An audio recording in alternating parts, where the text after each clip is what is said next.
Good afternoon and welcome to 365 Days of Amazing Stories with Theo Mayer.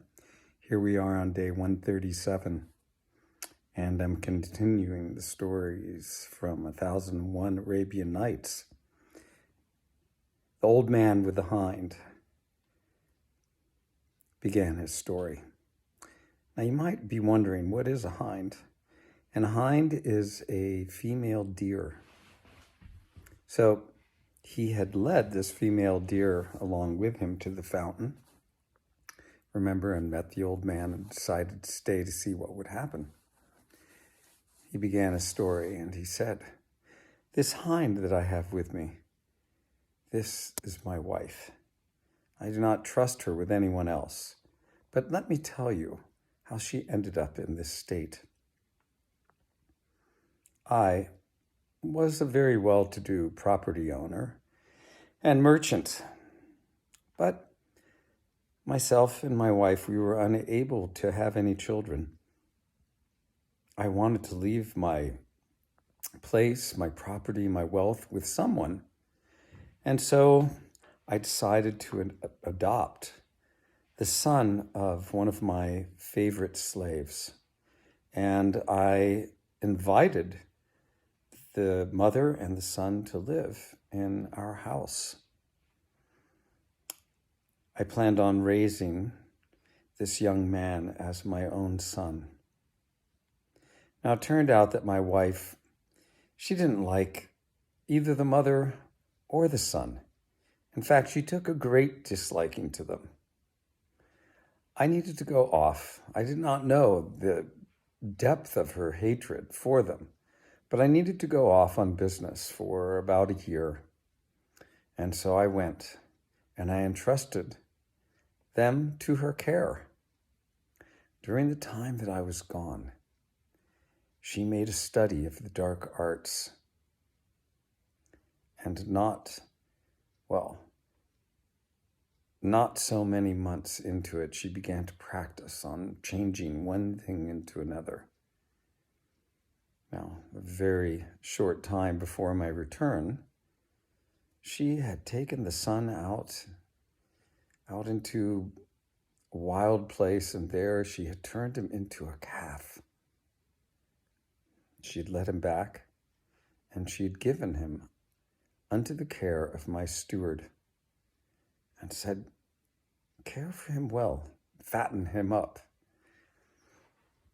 The mother, that same day, she turned into a cow, and this she led to the steward as well, and told him to care for it too.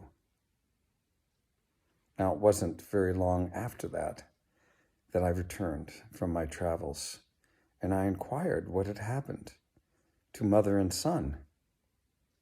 She replied, "Well, the mother has died. The son, I've not seen him for at least 2 months. I don't know what has happened to him at all." Well, I mourned the loss of the slave, my son's mother, but I thought, well, at least he is alive, and perhaps I can find him. Search I began. Some days after this, returning home, was the feast of Ramadan. It was the end of the fasting, and we were going to slaughter a cow. Well, my wife, I was about to slaughter one cow, and she said, no, there's another one that's much better and much fatter that you should slaughter. Do you see over there? Look how fine that cow is. I saw, and indeed she was right. It's a beautiful cow. Well, and very plump. Should have made very, very nice meat. So I had this cow brought in, and I had the man come who would do the slaughtering. But the cow, she began to weep tears out of her eyes and began to low when she saw the man come toward her with sword in hand to end her life. When I saw this behavior, I said, "No, take her back and find another. But my wife came and just insisted that this cow be taken. And when this happened, the cow began to low again, and tears streamed out of her eyes. Well, again, I tried to have her sent back, but my wife simply insisted. So I turned to the butcher and I said, "You take care of it, but I will need to go elsewhere." Well, he did. And he found that the cow had really nothing within it at all, no meat upon its bones. How odd, I thought. I gave the entirety of the animal to my steward, and I told him, find a plump young calf that we can slaughter. Off he went, and he brought back, I knew not, but my own son. Now, the mother of my son had just been slaughtered, but I did not know it. And here, standing before me now, was my son. And this little calf, it got down on its knees and put its head on my feet, and tears began to stream out of its eyes as well. I turned to the steward and said, "No, we will not slaughter this animal. Take it back and find another." But my wife came up and she began to insist. "Husband, what are you thinking? This is the best calf out there. Slaughter it. Slaughter it now." This time I held my resolve, and I would not allow it to be slaughtered.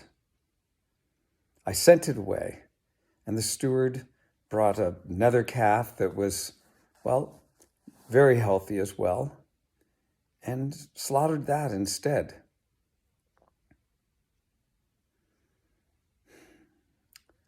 The next day, the steward came to see me. "Master," he said, "I have some news to share with you in private. Could you come?" I agreed, and I did.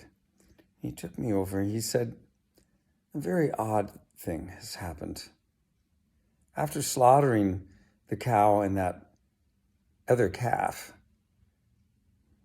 I came back to our house and I was greeted by my daughter, who at first was smiling and laughing and then began to sob.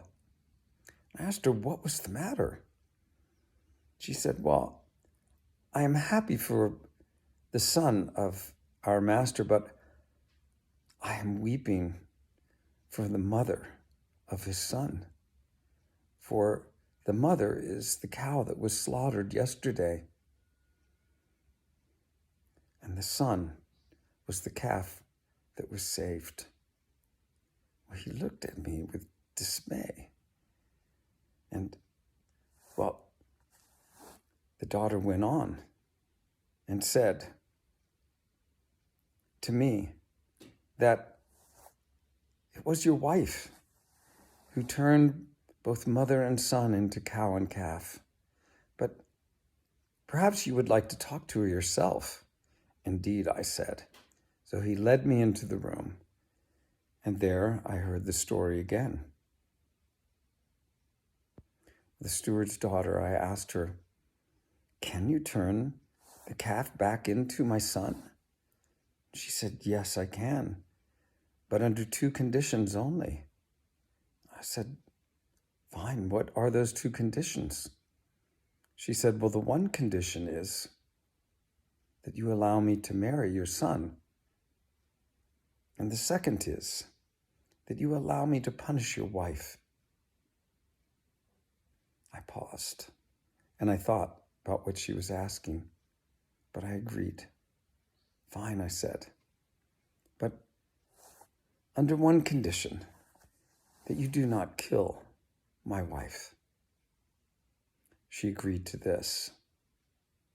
She took some water, she said some incantations over it, and then she carried the vessel outside to where the calf was and sprinkled it over him.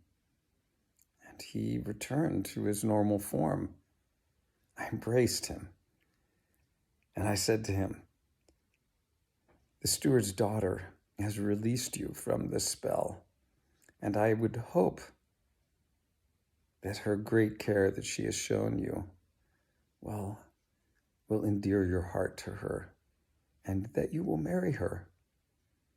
And he shook his head. He said, yes, indeed, I will. And then the maiden took the same water and sprinkled it over my wife and turned her in to this hind that you see before you. Well, this is my story, and I do not entrust the care of my wife to anyone else, so I have brought her with me. The old man, he then turned to the genie and he said, isn't this the most marvelous tale that you have ever heard? And the genie replied, yes, indeed it is. And for this, I will grant that third to the merchant that I said that I would. Well, at this point, the man with the 2 black dogs stood up and said, I would like to try to win another third of the merchant's debt. Let me tell you my story. And if it is more grand than the one that you have just heard, then please give to me that gift of 1/3 of the merchant's debt. The genie listened. He was kind of enjoying all this. Fine, he said. Let us hear your story. I'll stop the tale here, and tomorrow we'll hear about that man and his 2 black dogs. Okay, hope you enjoyed it. Thanks for joining. Have a good rest of your day.